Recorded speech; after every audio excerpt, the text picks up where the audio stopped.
बिस्मिल्लाहिर्रहमानिर्रहीम। अस्सलाम वालेकुम। पाकिस्तान टुडे के साथ मैं हूं मंसूर आजम काजी। नाज़रीन, हुकूमत का मरासले को लेकर इंक्वायरी कमीशन बनाने का फैसला है, लेकिन अपोजिशन का आज़ाद जुडिशल कमीशन बनाने का मुतालबा है।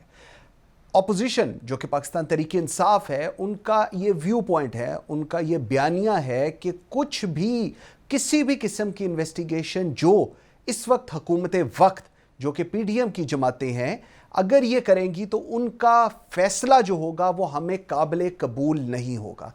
इसके साथ साथ नून लीग की तरफ से और पाकिस्तान तहरीक इंसाफ दोनों की तरफ से जो राबता मुहिम है उसका आगाज़ हो गया है। अभी हमारे प्रोग्राम से चंद ही लम्हे पहले एक पावर शो का किया पाकिस्तान तहरीक इंसाफ ने मियाँ वाली में, और अब से कुछ ही देर बाद फतेह जंग के अंदर पाकिस्तान मुस्लिम लीग नून का एक पावर शो होने जा रहा है, जिसमें मरियम नवाज़ भी होंगी और बाकी भी सीनियर रहनुमा होंगे। इमरान खान साहब का कहना है कि पार्लियामेंट में अक्सरियत मिलेगी तो हुकूमत में आऊँगा, वफादारियों का अहद लेने का फैसला किया, और जहांगीर खान तरीन का मकसद इक़्तिदार में आकर सिर्फ़ और सिर्फ फ़ायदा उठाना था। अमेरिका को मैसेज देते हुए उन्होंने कहा है कि अमेरिका को पाकिस्तान में जी हजूरी करने वाले मिल गए हैं। इसके साथ साथ शेख रशीद साहब का ये कहना है कि आसिफ अली जरदारी मेन रुकावट है, अगर वो रुकावट ना हो तो जनरल इलेक्शंस फौरी तौर पर हो सकती हैं। सिचुएशन किस तरफ जा रही है? अगर अब ये सिचुएशन आ गई है कि ट्रस्ट लेवल तो पहले दिन से ही नहीं था पाकिस्तान तहरीक इंसाफ और पीडीएम की जमातों के दरमियान में, लेकिन अगर एक आज़ाद कमीशन बनाने की बात हो रही है तो उसमें पाकिस्तान तहरीक इंसाफ का ये व्यू पॉइंट है कि हम एक जुडिशल कमीशन चाहते हैं सुप्रीम कोर्ट का। सुप्रीम कोर्ट के फैसले को क्या पाकिस्तान तहरीक इंसाफ मानेगी अगर उनके हक में नहीं आता? यह भी एक बहुत बड़ा सवाल है जिस पर हम बात करेंगे अपने आज के प्रोग्राम में। आई एम वेरी ग्रेटफुल, मुझे आज ज्वाइन किया है फातमी ने। आप रुकन कौमी असम्बली हैं, पाकिस्तान मुस्लिम लीग नून को रिप्रेजेंट कर रही हैं। मेरे साथ है शंदाना गुलजार खान, आप रहनुमा हैं पाकिस्तान तहरीक इंसाफ के, और मेरे साथ हैं डॉक्टर शाजिया असलम सुमरो, रुकन कौमी असम्बली हैं, पाकिस्तान पीपल्स पार्टी को रिप्रेजेंट कर रहे हैं। आप सबके आने का जी बहुत शुक्रिया। Zara ji, let me start with you. Shehbaz Sharif साहब ने कहा कि मरासले को लेकर हम इंक्वायरी कमीशन बनाते हैं, इसका ऐलान भी कर दिया है, ताकि ये जो एक रोज ब्लेम गेम पाकिस्तान तहरीक इंसाफ और इमरान खान साहब की तरफ से सरफेस होती है, जिसके अंदर मिलाइन किया जाता है आप लोगों को जो कि पीडीएम की जमातें हैं, इससे एटलीस्ट हम क्लैरिटी ले सकें। सवाल यह है कि नेशनल सिक्योरिटी कमेटी के जो पॉइंट्स थे वो सरफेस हो गए, 2 दफा उनको बता दिया गया, क्या उस पर भी यकीन नहीं है कि आप लोग भी एक कमीशन बनाने की बात कर रहे हैं? और पाकिस्तान तहरीक इंसाफ ये व्यू पॉइंट है कि इतने आप लोग प्रेशराइज हो गए हैं जिसकी वजह से अब आप कह रहे हैं ठीक है जी हम कमीशन भी बना देते हैं। क्या कहेंगी? बिस्मिल्लाहिर्रहमानिर्रहीम। शुक्रिया मंसूर, आपने मुझे आज मदऊ किया। अगर आप मुझे थोड़ा सा टाइम दें, क्योंकि इसके बैकग्राउंड में भी जाना बहुत ज़रूरी होता है कि ये कमीशन अगर बन रहा है तो क्यों बन रहा है। हम शुरू करेंगे उस दिन से कि 7 मार्च को एम्बेसडर असद मजीद ने अपने घर पे एक लंच किया था, जिसमें उन्होंने एक ऑफिशियल को एम्बेसडर असिस्टेंट सेक्रेटरी केनेथ लू को इनवाइट किया था। जाहिर है लंच के दरमियान बहुत सारी बातें होती हैं, उन दोनों की आपस में डिस्कशन हुआ, बात हुआ, और उसके बाद नेक्स्ट डे यानी 8 तारीख को एम्बेसडर ने एक साइफर टेलीग्राम भेजा कि उनके और मिस्टर लू के दरमियान में क्या डिस्कशन हुआ। सबके साथ साथ उन्होंने अपनी एक रिकमेंडेशन दी, जिसमें उन्होंने कहा कि आप यूएस एम्बेसडर को बुलवाइए और उनके साथ आप एक डिमांड या प्रोटेस्ट कीजिए, क्योंकि जो बातें उन्होंने की थी वो थोड़ी सी तल्ख थी, जो कि बड़ी आम बात है। एम्बेसडर्स वगैरह जब लिखते हैं, उनको अपने असेसमेंट जो होता है उसमें या आपस में डिस्कशन होती है तो हार्श वर्ड्स जो होते हैं वो एक्सचेंज हो जाते हैं। बहरहाल उसकी वजह से उन्होंने कहा था कि आप इसको करें, मगर सवाल ये पैदा होता है कि फॉरेन मिनिस्टर साहब ने उस रिकमेंडेशन को क्यों नहीं फॉलो किया। कोई एक्शन नहीं हुआ उस पर, किसी एम्बेसडर को नहीं बुलाया गया, और ना फॉरेन मिनिस्टर ने कहा, न फॉरेन मिनिस्ट्री से किसी ने कहा, न प्राइम मिनिस्टर से कहा गया, जबकि ये बात रिकमेंडेशन में दी हुई थी। उसके बाद 21 तारीख को एक हाई ऑफिशियल अमेरिकन के यहाँ है जिसकी मीटिंग फॉरेन मिनिस्टर साहब से हुई है, और ट्वीट में फॉरेन मिनिस्टर साहब ने एक तस्वीर दी है जिसमें वो दोनों हैं, और उसमें कहीं से मुझे ये चीज़ नज़र नहीं आ रही है कि फॉरेन मिनिस्टर साहब उनसे कोई अपसेट है कि इस किस्म की बातें क्यों हुई थी। ओके। ना उसका कोई जिक्र है, बल्कि फॉरेन मिनिस्टर साहब ने ट्वीट में ये डाल दिया कि जी हमारी बहुत ही अच्छी और बहुत ही खुशगवार माहौल में बात हुई। ठीक है, वो भी समझ में आती बात, लेकिन ऑल ऑफ अ सडन 27 तारीख को उन्होंने, इमरान खान साहब ने एक खत लहराना शुरू किया और इसमें कहा कि जी हमारे खिलाफ एक कॉन्स्पिरेसी हुई है। ठीक है। अगर ये कॉन्स्पिरेसी थी तो जब एम्बेसडर असद मजीद ने आपको एक रिकमेंडेशन भेजा था कि आप एम्बेसडर को बुलवाइए, तो आपने क्यों नहीं बुलाया? ठीक। या फिर अगर कॉन्स्पिरेसी थी, मुझे थोड़ा सा टाइम दे, अगर कॉन्स्पिरेसी थी तो आपने नेशनल सिक्योरिटी काउंसिल को क्यों नहीं बुलाया? क्योंकि ये उनका काम है कि अगर मुल्क के हक के लिए कोई भी ऐसी बात हो रही है जिसके लिए वो कहते हैं कि जी हमारे खिलाफ है, हमारे प्रॉब्लम्स हैं उनके साथ, और उसको केटर करना जरूरी है। अब सिचुएशन है कि बयानियों की जंग शुरू हो गई है, वॉर ऑफ नैरेटिव्स, और इस वक्त ये कहा जा रहा है पाकिस्तान तहरीक इंसाफ की तरफ से भी, अभी जो मियां वाली वाला जलसा हुआ, कि पीडीएम आप लोगों के ऊपर बड़ी स्ट्रॉन्ग एलिगेशंस हैं, आप लोगों को गद्दार भी कहा जाता है, आप लोगों को कहा जाता है कि शायद आप लोग किसी और कैटेगरी के अंदर आप लोगों को फॉल कराने की कोशिश की जा रही है, जो पाकिस्तान तहरीक इंसाफ और इमरान खान साहब का बयानिया है। शेख रशीद साहब का आज का बयान है कि जी आसिफ अली जरदारी साहब नहीं चाहते इस वक्त जनरल इलेक्शन हो, वरना तो जनरल इलेक्शन हो जाए, और कोई इतने पावरफुल है पाकिस्तान तहरीक इंसाफ आप लोग कि आप लोग चाहेंगे तो इलेक्शन नहीं होंगे, आप लोग चाहेंगे इलेक्शन होंगे, और ये सब कुछ आप लोगों ने मैनेज करा दिया। कैसे किया ये सब कुछ आप लोगों ने? बिस्मिल्लाहिर्रहमानिर्रहीम। थैंक यू मंकी मंसूर। देखें जी, अगर आप हिस्ट्री उठा के देखें जो पाकिस्तान तहरीक इंसाफ की है, तो चाहे वो 2014 से हो या फिर 2018 की इलेक्शन की कैंपेन हो, हमेशा पीटीआई की रिवायत रही है कि उन्होंने सिर्फ इल्जामात की सियासत की है, इंतशार फैलाने की सियासत की है। कहीं पे भी उन्होंने कोई एविडेंस नहीं दिया, कहीं पे भी वो किसी के लिए कोई भी प्रूफ लेकर नहीं आए, लेकिन लोगों को उन्होंने गद्दारी के सर्टिफिकेट भी बांटे। जो 2014 में उन्होंने कंटेनर पर खड़े होकर सियासत की, उसके बाद उनको टैग करके लाया गया असेंबली में, लेकिन वो कंटेनर से नहीं उतरे। वहां पे भी वो कंटेनर वाली सियासत करते रहे, गालम गलोच, बुरा बनाना, चोर डाकू के नारे, लेकिन अपनी परफॉर्मेंस में उन्होंने कभी बात नहीं की। फिर उसके बाद दोबारा से ये हुकूमत से चले गए, लेकिन वो रिवायत इन्होंने अपनी कायम रखी।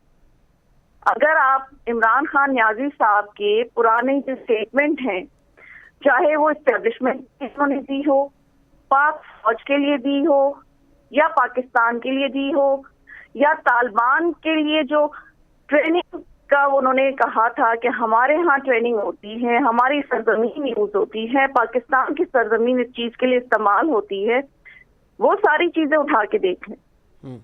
जिस तरह से उनके स्टेटमेंट हैं, वो अगर आप अपने प्रोग्राम में किसी को बुलाए बगैर वो अगर चला दें, तो मेरे ख्याल में आपके सवालों के जवाबात उनकी स्टेटमेंट से ही आपको मिल जाने हैं।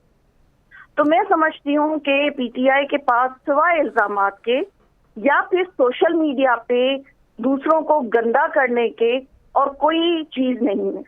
अगर बात करनी है तो अपनी परफॉर्मेंस की करते। अगर वो दूसरों को, जहांगीर तरीन साहब को बुरा बना रहे हैं, तो वो जो उन्होंने कुछ अर्सा पहले जहांगीर तरीन साहब के लिए स्टेटमेंट दी थी कि वो कितना पाकिस्तान वालों को तो शुक्रिया अदा करना चाहिए कि जहांगीर तरीन इतने इतने टैक्स पे करते हैं। जहांगीर तरीन से ज्यादा कोई टैक्स पे नहीं करता। अलीम खान जो है वो ये चीजें करते हैं। ये सारी स्टेटमेंट उनकी हैं। ठीक। और आज के जलसे में जिस तरह से उन्होंने कहा है, तो आप खुद ही देख लीजिए कि उनकी, अगर वो सादिक और अमीन हैं तो वो ये बता दें कि पहली वाली स्टेटमेंट सही है या आधी वाली। ओके, ठीक हो गया। और दूसरी बात जो आपने शेख रशीद साहब की, जो आपने शेख रशीद साहब की, उनसे जरा उनकी 2 मिनिस्ट्रीज जो उन्होंने मजे लूटे हैं उनकी परफॉर्मेंस पूछ लीजिए। ठीक हो गया, फिर बिल्कुल वो ठीक ये है। कसम खा के कह सकते हैं कि हम लोगों ने बहुत अच्छा काम किया था, अभी वाले जो आए हैं वो गद्दार हैं। ज़ारा जी, अब इससे थोड़ा सा हम आगे चलते हैं। अब ये जो अब जलसे जुलूस शुरू हो गए, रैलियां शुरू हो गई, आप लोगों ने अवामी राब्ता मुहिम शुरू कर दी है, आज फतेह जंग में हो रही है। अभी हम खान साहब की बात सुन रहे थे, उन्होंने बहुत कुछ कहा, उनकी पूरी जो तकरीर थी वो उसमें जो मेजर पोर्शन था वो आप लोग थे कि आप लोगों ने मुल्क को तबाह भी किया है और आप लोग अब दोबारा तबाह करने आ गए हैं। सो वो कहते हैं कि अगर फ्री एंड फेयर इलेक्शन हो और मेजॉरिटी इमरान खान साहब के पास आए तब वो हुकूमत चलाएंगे, हुकूमत में आएंगे और तब ही मुल्क ठीक हो सकता है। आप लोगों से मुल्क ठीक नहीं होने लगा। अब मंसूर, अगर इमरान खान की बातों को हम यकीन करने लगे और उनकी बातों को हम अपने दिल पे लगा के बैठ गए ना, तो फिर बहुत मुश्किल है। क्योंकि पाकिस्तान में इमरान खान के अलावा तो कोई अच्छा है ही नहीं। अगर उनका साथ है तो वो अच्छा है, अगर उनका साथ हम नहीं देते हैं तो बुरा है। इसलिए ये चीज़ हम 2014 से सुनते चले आ रहे हैं। जब से 2014 में भी उन्होंने यही हरकतें की थी, कंटेनर पे खड़े होके उस वक्त भी वो अपना एक मालूम नहीं कहाँ से एक खत पकड़ लेते थे या एक कागज का टुकड़ा और वो लहराते रहते थे, जो दिल में आता था बात करते थे। इसलिए उनकी बातों पे तो हम ध्यान ही नहीं देते। ठीक। और यकीन माने उन्होंने जो बातें आजकल पिछले चंद दिनों में क्या है, अगर कोई भी इंसान जो थोड़ा सा भी जिसको मजहब का होगा ना, वो उसको रूहें उसकी जो है ना कांप जाती है रूह सुनकर। वो अपना मवाजना इमरान खान साहब कभी अल्लाह पाक माफ करे रसूलुल्लाह से मिलाते हैं, कभी अल्लाह से भी अपने आप को मिलाते हैं। अस्तगफुरुल्लाह। तो उनकी तो आप बात छोड़ ही दे, उनको सुनना भी एक गुनाह है। जहाँ रह गई रैलियां की, जलसों की, ये सब जो है ना इमरान खान साहब अपने इलेक्शन की तैयारी कर रहे हैं, जैसे कि वो खुद कहते हैं। आज तो उन्होंने कह दिया कि ये तैयारी कर रहे हैं ताकि इलेक्शन में वो आ सके।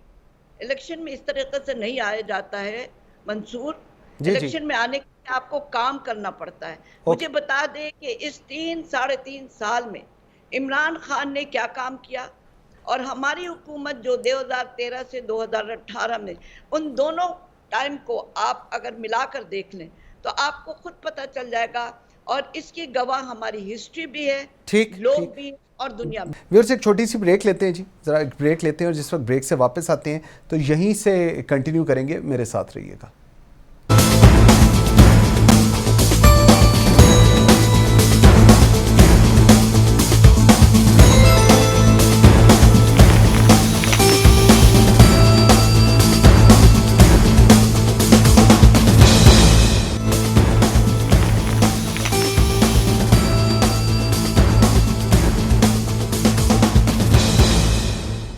Welcome back after the break. जी डॉक्टर शाजिया, आपकी तरफ में आता हूं।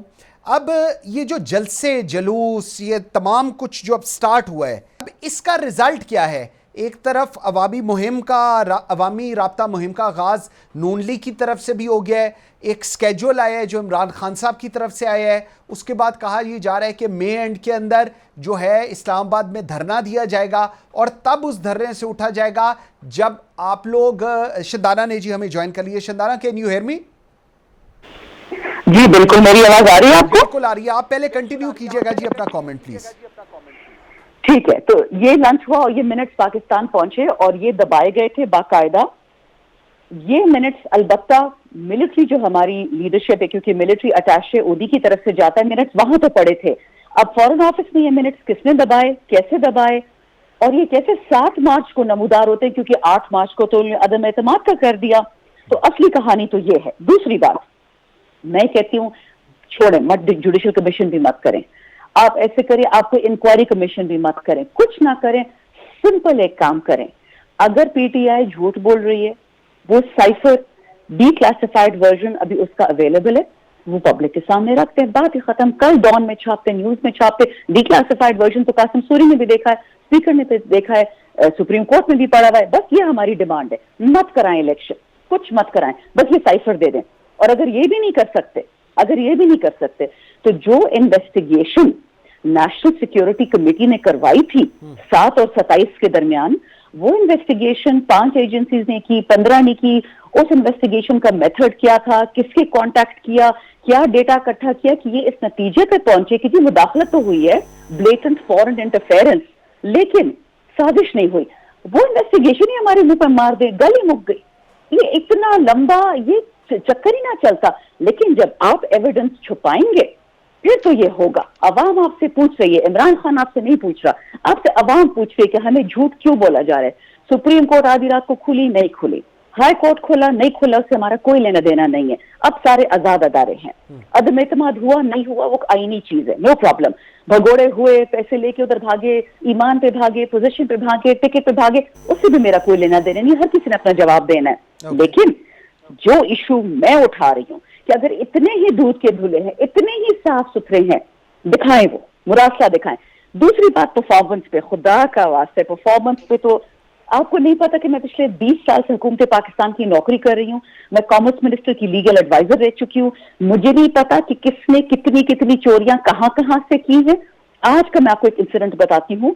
कॉमर्स मिनिस्ट्री और TDAP, trade development authority of Pakistan, minister आजकल वो हैं नवीद कमर साहिब, और इनका एक प्रोग्राम था जो मैंने बनाया था खुरम दस्तगीर साहब के लिए 2017 में, और ये था इमर्जिंग पाकिस्तान। हमने पाकिस्तान की एक्सपोर्ट्स को डेवलप करना था।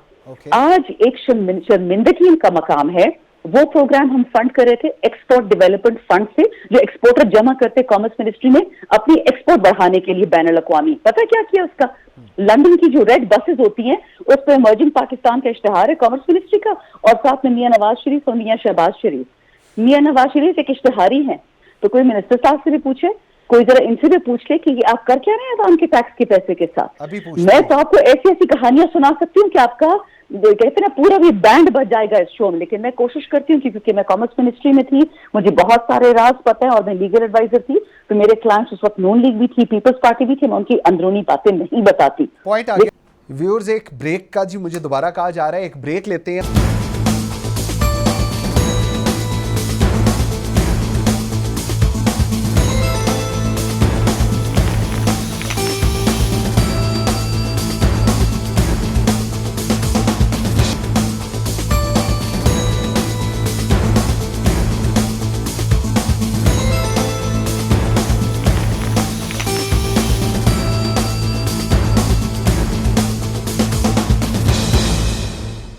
नाज़रीन, आजकल सोशल मीडिया के ऊपर एक लिस्ट घूम रही है, और वो लिस्ट अभी आप मेरे साथ स्क्रीन पर भी देखेंगे, जिसके ऊपर लिखा हुआ है कि most corrupt bureaucrats during Buzdar regime. ये उस लिस्ट का नाम है जिसके अंदर पाकिस्तान एडमिनिस्ट्रेटिव सर्विसेज के लोग हैं, और कुछ पुलिस अफसरान जो PSP कैडर के हैं उनके भी नाम हैं। अच्छा, ये बड़ी इंटरेस्टिंग लिस्ट है। इस लिस्ट के अंदर उन्होंने जो शुरू किया है उसका नाम शुरू किया है तारिक खुर्शीद साहब से, जो प्रिंसिपल सेक्रेटरी थे उस्मान बुज़दार साहब के, जिनको लेकर बेतहाशा हमने भी बेतहाशा प्रोग्राम्स किए, मीडिया ने भी बहुत कुछ कहा। शुरुआत इनसे की है ताकि अगले को यकीन हो जाए कि वो ये तमाम जो अब लोग होंगे तारिक खुर्शीद के बाद वो ऐसे ही होंगे। बदकिस्मती मैं कहूँ, निज़ाम की कमज़ोरी कहूँ, जमहूरियत की कमज़ोरी कहूँ, ये जो हमारे पॉलिटिशियंस हैं इनकी कमज़ोरी कहूँ कि ये लोग बड़े खुश होते हैं। और सबसे बड़ी बदकिस्मती हमारे पाकिस्तान एडमिनिस्ट्रेटिव सर्विसेज के कुछ अफसरान और हमारे पुलिस सर्विस ऑफ पाकिस्तान के कुछ अफसरान, जिनको बहुत शौक़ है ऐसी अहमकाना लिस्टें बनाने का। और ये लिस्टें क्यों बनाई जाती हैं? ये लिस्टें इसलिए बनाई जाती हैं, कुछ लोगों के मैंने पहले बताया है ऐसे हैं जो इस लिस्ट में नाम है, लेकिन कुछ बल्कि मेजॉरिटी इनमें से वो लोग हैं जो बहुत दयानतदार हैं, बड़े अपराइट हैं, ऑनेस्ट हैं, और उनको लेकर कभी भी किसी भी हुकूमत में एक नुक्ते बराबर भी कोई इल्ज़ाम या ऐसी चीज़ नहीं लगाई गई। लेकिन इसका फ़ायदा क्या हो रहा है? इसका फ़ायदा ये होता है कि ये लिस्टें सरफेस की जाती हैं। ये सरफेस करने के बाद वो लोग जो इनकॉम्पिटेंट हैं, जो डिलीवर नहीं करते, जो फील्ड पोस्टिंग्स नहीं ले पाते, वो अपने आप को ऐसी लिस्टों को भेजते हैं हर जगह ताकि उनका नाम सामने आए, और जो लोग लगे हुए हैं और जो डिलीवर कर रहे हैं उनका नाम वो कहें कि अच्छा ये इस वजह से लगा था, इसको इस वजह से लगाया गया था। और हमारे कमज़ोरी इस निज़ाम की है, इस जमहूरियत की है कि हमारे जो वज़राए आला हैं या जो भी हुकूमत में आता है, उनकी सबसे पहली प्रायोरिटी ये होती है कि जो पिछली हुकूमत में लगा हुआ था वो तो ज़रूर उनका दरबारी होगा, तो उसको आते साथ उतारो।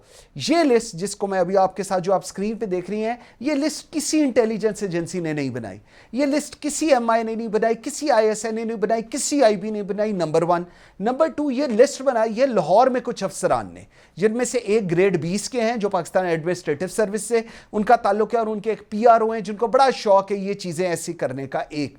और कुछ हमारे पुलिस ऑफिस ऑफ पाकिस्तान के DIGs हैं, और एक साहब इस्लामाबाद भी बैठे हुए हैं जिनका बड़ा शौक है कि जी ऐसे लोगों के हम नाम सामने लाएं जो फील्ड पोस्टिंग्स पे लगे हुए हैं, जिनकी अच्छी रेपुटेशन है, जिन पे कभी कोई चीज़ प्रूव नहीं हुई, ना कोई इस तरह की खराबी हुई, उन लोगों के नाम हम सरफेस करें ताकि आज की हुकूमत शहबाज शरीफ को, हमजा को ये चीज़ें लगे कि ओहो ये सारे उस्मान बुज़दार के साथ थे, तो इनको फौरी तौर पर उतार दिया जाए। मैं सिर्फ एक चीज़ कहूँगा, फेक न्यूज़ ये होती है without any relevance, without any proofs, ऐसी चीजें सरफेस की जाती हैं सिर्फ इसलिए, और सोशल मीडिया को अब्यूज किया जाता है ताकि ऐसी न्यूज़ फैलाई जाए, और उसका जो रिजल्ट है वो कुछ लोग बहुत थोड़ी देर के लिए अपनी ट्रांसफर पोस्टिंग्स में ले लेते हैं। ये बदकिस्मती है इस निज़ाम की और इस जमहूरियत की, जिसमें लोग ऐसी लिस्टों के ऊपर यकीन करते हैं और उसके बाद अपना व्यू पॉइंट इन लिस्टों के मुताबिक बनाते हैं। इसके ऊपर प्रॉपर इन्वेस्टिगेशन हो रही है, इस वक्त इंटेलिजेंस एजेंसीज कर रही हैं, और जिन लोगों का मैंने अभी इशारों किनारों के अंदर बताया है, उन लोगों के नाम तक हैं इंटेलिजेंस एजेंसीज के पास कि जी इन लोगों ने ये बनाई है। आइंदा आने वाले दिनों में आप देखेंगे कि जिन लोगों ने ये लिस्ट स्पेसिफिकली ये और इस तरह की एक दो और लिस्ट जो सोशल मीडिया पे फैल रही हैं, इनके बारे में जो एक्शन लिया जाएगा वो मेरे ख्याल में एक सबक होगा उन तमाम अफसरान के लिए जो सोचते हैं कि ऐसे अगर हम अपने आप को काम से तो शाइन आउट नहीं कर सके, लेकिन अब अगर हम ऐसी हरकतें करेंगे तो हम शाइन आउट हो जाएंगे और शायद कहीं ना कहीं हमें भी कोई अच्छी ट्रांसफर पोस्टिंग मिल जाए। ऐसा नहीं होना चाहिए। और मेरे ख्याल में अगर आपने एक निज़ाम को चलाना है तो वहाँ पर जो ब्यूरोक्रेसी है उस पर यकीन भी करना चाहिए। अगर अच्छे अफसरान लगे हुए हैं तो उनको कंटिन्यू कराना चाहिए। इट्स नॉट रिक्वायर्ड कि मैं अपनी मर्जी का कोई गुलाम ही जब तक किसी पोजीशन पे नहीं लगाऊंगा तो मेरा सेटिस्फेक्शन लेवल नहीं होगा। हमें अपनी ज़ात से बाहर निकलकर सोचना है। ये मैं तब भी कहता था जब इमरान खान साहब पाकिस्तान के वज़ीर आज़म थे, ये मैं आज भी कह रहा हूँ जब शहबाज शरीफ पाकिस्तान के वज़ीर आज़म हैं और हमजा इस वक्त वज़ीर आला है। ऐसे लोगों को आप इनने इंक्वायर कराना है, आप वो लोगों को कराएं जिन्होंने ये लिस्टें बनाई हैं, और वो लिस्टों का पता अगर करना हो तो एटलीस्ट मैं ज़रूर बता सकता हूं ये कौन लोग हैं। लेकिन अगर आप इन्वेस्टिगेट कराएंगे और इंटेलिजेंस एजेंसी से कराएंगे तो बिल्कुल 5 लोगों के नाम मैं बता चुका हूं, इनको आप सिर्फ इन्वेस्टिगेट करके पूछ लें भाई किस चक्कर में आपने ये लिस्टें बनाई और क्या आपका ऑब्जेक्टिव था इसको लेकर, तो चीज़ें सबके सामने आया हो जाएगी। Thank you very much watching Pakistan today. बशर्ते ज़िंदगी आपसे मुलाकात होगी। मुझे मंसूर आज़म काजी को इजाज़त दीजिए। अल्लाह हाफ़िज़।